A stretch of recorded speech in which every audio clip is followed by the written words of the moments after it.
قبیلہ خزاعہ کے کسی شخص نے بنو لیس کے کسی آدمی کو اپنے مقتول کے بدلے میں مار دیا تھا۔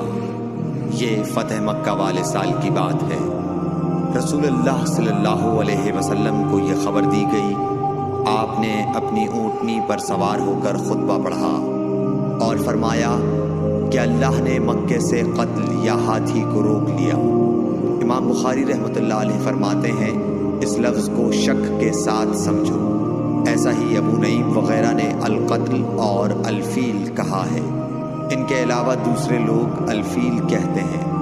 پھر رسول اللہ صلی اللہ علیہ وسلم نے فرمایا کہ اللہ نے ان پر اپنے رسول اور مسلمانوں کو غالب کر دیا، اور سمجھ لو کہ وہ مکہ کسی کے لیے حلال نہیں ہوا، نہ مجھ سے پہلے اور نہ آئندہ کبھی ہوگا، اور میرے لیے بھی صرف دن کے تھوڑے سے حصے کے لیے حلال کر دیا گیا تھا۔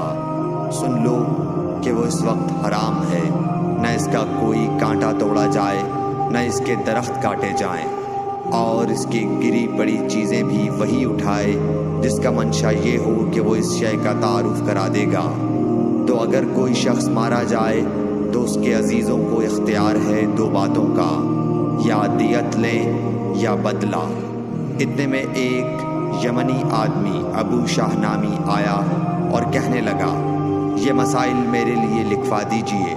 تب آپ نے فرمایا کہ ابو فلاں کے لیے یہ مسائل لکھ دو۔ تو ایک قریشی شخص نے کہا یا رسول اللہ مگر اذخر، یعنی اذخر کاٹنے کی اجازت دے دیجئے، کیونکہ اسے ہم گھروں کی چھتوں پر ڈالتے ہیں یا مٹی ملا کر اور اپنی قبروں میں بھی ڈالتے ہیں۔ یہ سن کر رسول اللہ صلی اللہ علیہ وسلم نے فرمایا کہ ہاں مگر اذخر۔ صحیح بخاری حدیث نمبر 112۔